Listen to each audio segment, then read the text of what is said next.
Hello everybody and welcome back to a brand new episode of our NASCAR 25 career mode here on the channel. I hope you're all having a great day. Today we take on round 2 of the playoffs here at Worldwide Technology Raceway, where NASCAR would have an announcement this weekend that the playoffs are no more. It is official that we will be moving into the classic style chase format for next season, which will be accurate to the real life format that we know for this 2026 season. That is going to be exciting. I am simply just going to do the chase manually. I don't have to do anything different really in the regular season. Obviously, we'll just disregard the playoff points and people that have won their way in and whatnot. So that's exciting. And what else is exciting is we're coming off of a great effort in Darlington. We had really good speed. And I'm confident we're going to be able to bring that speed here into this weekend at Gateway as well. And we actually had a little bit of beef here in practice, as I was actually in front of the Fast & 0 Ford Mustang of Chris Buescher, and he was not a huge fan of how I was racing him in practice. And I didn't think I did anything wrong, but it was right here when I really leaned on his door on the exit of turn 2 that he actually took issue with, and after practice actually went in the media and said, a guy that's never accomplished anything continues to race as hard even in practice. So yeah, I'm not quite sure what his issue is. I don't think we've really had any run-ins with Chris Buescher this season, but obviously he was not very thrilled with how I raced him right there, which I was pretty well letting him pass me. So certainly noted, as we would end practice and go figure, dead last position, as Christopher Bell had put his number 20 DeWalt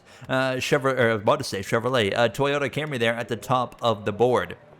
You got Keselowski as well up there in the top 5 as we were ready to roll here on Saturday afternoon for some qualifying. Now 1 lap, 1 and done today as well. If we finish in the top 29, we will get a new sponsor. That is very exciting because we have been stuck with Grillo's Pickles all season long pretty well, and I've wanted to be able to take that, just kind of leap forward into getting some more money basically for this team now as we come through turns 3 and 4 and going down to 4th gear in both ends of the track and 3rd gear in turns 1 and 2. But as we head down the front straightaway to the line, it's going to be P24, which actually is not as good as I was expecting. So I was a little bit disappointed about that one, as Christopher Bell would put it on pole over Blaney, Byron, Hamlin, Larson the top 5, Keselowski in the top 10, and Bubba Wallace, he rounded out the top 10 as you see the rest of your qualifying order. Some playoff notables of Allmendinger, Van Gisbergen, Nemechek, Jones, all back to back there in the mid-20s, with Josh Bilicki at the bottom of the grid. We're ready to go racing now from this Gateway Worldwide Technology Raceway here for race 2 of the playoffs, the middle race of the round of 16. Of course, we did not make the playoffs, so we are never going to get to fight in a playoff format, unfortunately, in the Cup Series, but I am looking forward to the chase next season, where I think we're going to be a threat. I genuinely think we're going to be winning races next season, especially with how some of these recent races have been going in this trajectory for this Tricon Garage team. Let's go racing from Gateway. Green flag is out alongside the 99 of Daniel Suarez. Shane Van Gisbergen there just behind us. We've got just 11 laps to kick off stage 1 here in the Enjoy Illinois 300 as we immediately roll right up to the back of the Spire 71 Chevrolet of Michael McDowell off of turn 2. Allmendinger at my left rear quarter panel as we maintain 24th position. Christopher Bell leads the way into turn 3 as I clear the 16, dive down to the inside here and get alongside that 71 now as William Byron up there in the mix. We expect to see him have a strong bounce back after, not as good of an effort as he was hoping for in Darlington, mainly because of myself kind of, wrecking him on the final lap in stage 2. Obviously, it was not intentional, but, it is what it is. We move on, and hopefully Byron should advance pretty comfortably into the round of 12 now as Allmendinger gets to my inside here out of turn 2 down the backstretch. So as we head off into turn 3, I would unexpectedly learn something right here. Running the higher lane as we get right to the back of the 3, but running that higher lane, there's a lot more speed up here than there is when I am hugging the curbs on the bottom. So thank you, AJ Allmendinger, because it might have taken me a bit longer to learn that, but now I'm like, okay, I can rip the top, and immediately I'm going, you know, full force on that. We go up to like the third lane trying to make things work here, and we are in this middle of a fight with Austin Dillon, who chomps my nose off turn 4, lap 3 hitting 4, and we would lose a bit of ground and become a lap later, now lap 5, and we're still in this fight with the 3 and the 16 through the middle, splitting them both. Now into P22 we go, now behind the 54 and the 99 of Gibbs and Suarez, as we're already halfway through this first and opening stage and continuing to work our way forward now, and we've got playoff drivers right around us because Allmendinger still to my inside going forward. Austin Cindric, however, in that number 2 has been going backwards as we follow him into turn 3, and again I'm like, okay, what we've learned so far is we can just go up to the top. So we go to the right rear and get right alongside that 2 car down this front straightaway. We should be able to clear him, and we continue to slowly rally our way forward. Now it is crucial to mention, I did make some adjustments in the car from practice into qualifying. I put the wedge down to 49.0, but as we're making laps right here, I'm feeling confident in the speed of this car, but it feels like Darlington. I feel like I'm kind of missing out on a lot of potential, and I'm expecting that, you know, if I make a wedge adjustment down to maybe a 48.0, we could probably find even more speed in this Grillo's Pickles number 85 Toyota Camry. So we're definitely going to make those adjustments come 2 laps time here now. Just 2 laps remain in stage 1. We're going to look to the right rear of Kyle Busch, and as we approach the final lap off turn 4 down the front stretch, we'll be alongside him. We've broken now into the top 20 with 1 lap to go here in stage number 1. Ryan Preece just off my front bumper there. Gibbs looking to the inside of Carson Hocevar as we roll the middle through 1 and 2. Preece kind of covers us off a little bit there down this backstretch, though. It's all Christopher Bell here. He's been on top of the board in practice, qualifying, and all of the laps here in stage number 1. Stage 1 will go to the number 20 of Christopher Bell. He takes the green-white checkered. We wait for 10th place across the line, and he's second. It'll be P19 in this first and opening stage, but considering we started 24th and we'd worked our way forward, we gained 5 spots. I'm confident we can gain more, and I feel like we are really setting up for a Darlington scenario where things are looking really promising, as we're going to hit the pit lane here, get some tires, and of course feel in the car, and then we'll be making that adjustment as well on the wedge. Instead of that 49.0, we're going to go down to 48.0, and as well the right side tire pressures, we are going to make some adjustments, bring those from 30 psi to 25.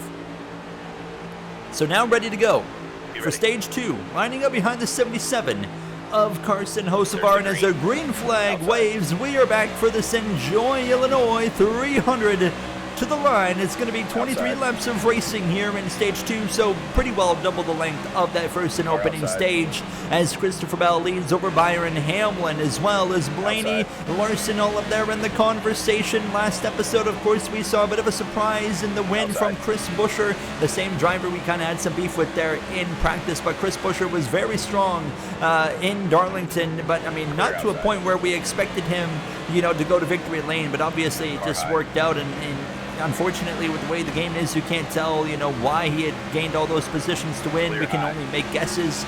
My guess is he took 2 tires, and that's what put him in victory lane here now, as we're going to look to the right rear. Suarez covers that one off. He's going to kind of halt my progress right there now, and that allows Kyle Busch through to my inside and clear as well as we head down the back straightaway. And there you got the 3 of Austin Dillon. That Dow number 3, that is by far the best Dow paint scheme Austin Dillon has ever had, and of course he's been sponsored by them since he was a Cup Series rookie back in 2014, and that paint scheme is a really nice paint scheme now as we continue down this front stretch into turn 1, and unfortunately all the progress we made has pretty well been eliminated now. I mean, we're back down to 23rd as we'll dive down to the inside alongside Suarez and the 2 of Cindric as well in that Freightliner Ford Mustang, as we would continue to work our way forward once again, passing Suarez on the inside, by the way. So these adjustments definitely are making an improvement for this car, because now instead of just, you know, fully relying on the outside,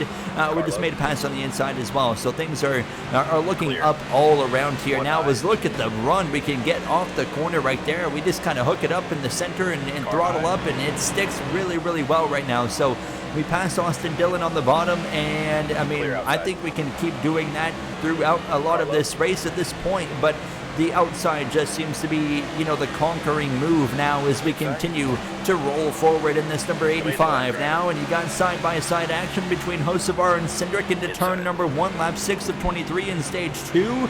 We'll look to the outside of that 77 off of turn 2. And now we'll be 3 wide briefly down this back straightaway, making good progress once again here now as you got Cindric continuing to roll forward. Of course, not looking like he's in a spot to pick up stage points right now. And that's going to be so important, of course, if he wants to get himself through into the next round of the playoffs. But certainly the way things are going right now for the two, not looking very promising. And as you see now, lap 8, we have made it to the left rear and least back bumper of Ryan Preece has been kind of falling down the order a little bit. Chris Buescher, your Darlington winner as well, he's also been going backwards a little bit now as we are going to be running him down as we head down this back straightaway. And sure enough, into turn 3, a big run. We'll go 3 wide to the outside of the 17 of Chris Buescher. Off turn 4, he slams us into the outside wall. Big contact down the front straightaway. You saw him just jolt the car to the right. No contact between him and Cindric. He just simply drove into the side of me. I'm not sure what in the world that was about. You ask him what in the world he's doing right there. Was that for practice? So we make our comments on the radio and await a response, because what in the world was Chris Buescher doing right there?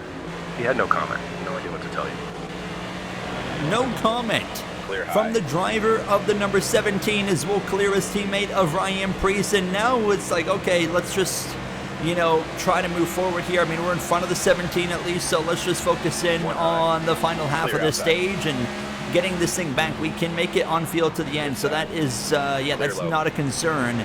As we are to the back of the 2, around goes Chastain, big impact on the outside wall, near miss on the 2, caution is out here. Now you see the damage we have on the left front from that contact. Everybody's going to stay out. We just gained 2 free spots. My goodness, that was close. We were so close to smashing into the back bumper of that 2 car as we were trying to avoid the one at Chastain. That was a close call as we'll get ready to go back racing here in stage number 2. So now, you know, well past halfway in stage 2 to be a sprint to the end of this race now as we're back racing now. Alex Bowman to my left again, a poor restart now. Behind us you got Chastain, who just had a violent crash into the outside wall, but he's still got, you know, just as much speed as he had before he destroyed his car now, as we will roll that second lane to the outside of the Ally Financial 48 Chevrolet of Alex Bowman, now the first driver out of the playoffs, as of course he lost out to Bubba Wallace. And Bubba Wallace, although he was the last driver in the playoffs, keep in mind, he might have been the last one in, but we also had like 4 or 5 surprise winners. So in reality, he was like 11th in the standings. I expect Bubba Wallace to do good things here in this playoff, in these 10 races now. And he's had a really good final half of a regular season, and he's having a good run here today, up inside the top 7 or so, as we're going to go 3 wide to the outside of Tyler Reddick. Look at this run. We got Kyle Larson second in Darlington, not having a great run here. It's not been a statistically great track for Kyle Larson. This has been one of his worst tracks outside of super speedway racing now in terms of finishes, as we continue to try and work our way forward. But now drop back a little bit there now as Chris Buescher is actually going to get past us as we kind of got stuck. And once you're 3 wide in front of you, you can't really make the outside lane work anymore.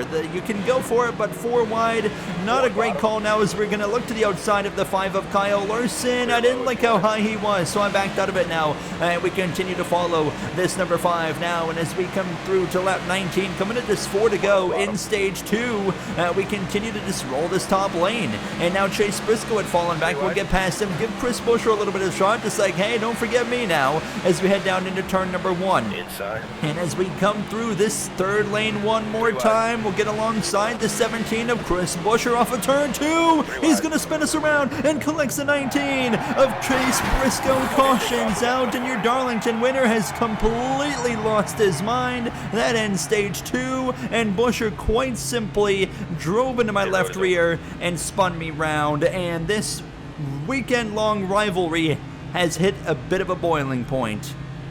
Tell him to be ready. We're going to take care of this one. Keep it cool, please. We've got a sponsor on the line. Our crew chief telling us to simply calm down, and you saw Chris Buescher as well said, yeah, I didn't actually mean to wreck him there, but we're even for practice. So I think Chris Buescher's completely lost his mind at this point now. He wins in Darlington, and now we're, seeing this over-the-top Chris Buescher. And as we go back racing, the third and final stage is underway, and, I mean, I want to wreck him. I'll be completely honest. I want to crash the guy, but I am worried about repercussions from NASCAR, and we are going to be smart, because if we say wrecked him and ended up getting like a one-lap penalty or something for reckless driving, well, our chances of a 29th or better finish to get a new sponsor is completely eliminated. He consider himself lucky, he should, because if this was not a race where we had a chance to get a new sponsor, I'd probably very much hunt that 17 down and make sure we handle things right here, right now.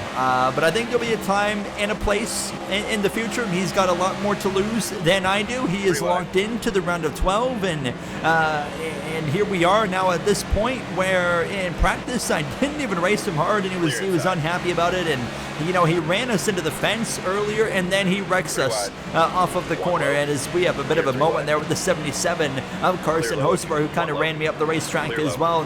Not a surprise there with the beef we've kind of had with him as of late now, but yeah, really frustrated with the 17 and how he's raced us this weekend. But I mean, it is what it is. We just got to focus in and make things happen here and continue and just hope that we can maybe beat him here today, which I'm confident we can do, as we now are continuing to work our way back forward now. Chase Briscoe here in P16, he's not having a great day either. I mean, he was collected as an innocent bystander in that incident now, as we have worked up to the back of the two of Austin Cindric now, just over 20 laps to go at this point, as Christopher Bell continues to lead every single lap so far in this race here from this Worldwide Technology Raceway.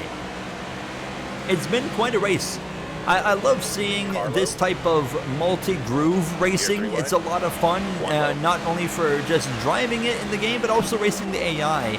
And I've had a very fun time so far now, but we are continuing to roll. We are into the top 15, passing Ty Gibbs right here. This would put us in the 14th position as well, with now less than 20 laps to go. And we actually, surprisingly, can make it to the end of this race on field. So it looks like we're not going to need any green flag pit stops here today in Gateway now, as we continue on into these closing moments. Myself and Briscoe both have run down the now 13th place car, the Consumer Cellular number 6 Ford Mustang for RFK's Brad Kozlowski. And well, here we are right here with him and his teammate and employee Chris Buescher, of course. And I'm certainly going to make it known that I'm not a huge fan of how a guy that's got a lot more to lose than I do right now raced us today now. And as we head down into turn number 3, gonna get alongside the 17 here now, and we're just gonna kind of glide up the racetrack a little bit, kind of run him up into the outside wall, and actually we're gonna lose some speed on the exit of the corner. That actually, well, that actually worked out better for the 17 than it did for me, so that's a bit embarrassing, but still kind of just, trying to get a bit of a point across, and I can do a lot more. I absolutely could do a lot more, as we'll get right again to the back bumper of this Fastenal 17 with these final 15 laps underway. We're going to look for the move on the inside here into turn number 3. Now I'm going to really take care of things. I'm just going to run him way up the racetrack. He actually holds his line. We have some contact, but now he finally backs out of it. We clear him, and I say see you later. I thought I would, but he'd actually get back to my inside here as we would continue to fight. And I'm actually going to take a little bit of a swerve at the 17 down the back straightaway, just saying, hey, yeah, I don't recommend you racing me hard at this point, buddy, as we'll finally clear him. Lap 48 coming to 49 off turn 4, get to the inside of Alex Bowman, and at this point now it's just like, okay, let's focus in on what could be a potential top 10 here from Gateway. Now we have run down playoff drivers Tyler Reddick as we go down this bank straightaway. Reddick's not had a great start to the playoffs. Bowman, my goodness, I went for a 3-wide move and that 48 blocked it. What a block that was there. You know what, fair play. That was about as clean as a block can get now, as we would then shortly thereafter rip to the top here again and get alongside this 48 now. And if we pass him, we move up into P11 with 10 laps to go. Just one more spot there, and that's the 21 of Josh Berry right on our nose for the top 10, right to his back bumper off of turn 2. Stay high. And we have a real chance to make this happen here now. And look at the run we're about to build up, coming to lap 53 at this point. 8 laps to go for Christopher Bell, and punching his ticket into the round of 12. He won't have to worry about the Bristol chaos that could be on the way. Love racing Bristol in NASCAR 25, especially with the AI. Mainly, I enjoyed it more in Xfinity and trucks and ARCA than I have in Cup. But it's still going to be a fun race, I think, now, especially that we have a more capable car. And what a day. I mean, Darlington was great, and we didn't get the finish we deserved in Darlington. And now here today, it seems like we are going to get a finish we deserve. To the inside of Brad Keselowski now on the exit of turn 4, though. Big slide right there. We save it, caught the curb, a little bit too much curbing, and that allows Keselowski to re-clear, and that brings the 21 of Josh Berry back alongside us into turn number 1. So hold on, top 10 not quite guaranteed yet as we get a little bit too deep there in turn 1. Use that 21 up there without contact. Fortunately now you got Busher just behind as we head down this back straightaway side by side on the run into turn number 3, approaching just 5 laps to go at this point. We continue to roll the center of the corner, and we should clear. Yes, we do. We clear that 21 of Josh Berry now as we come up on these closing laps of racing. Running down the number 6 of Keselowski. Look at the run we can build up off the corner with 3 laps to go. It's all Christopher Bell leading the way as we're going to fight with this number 6 for that 9th spot.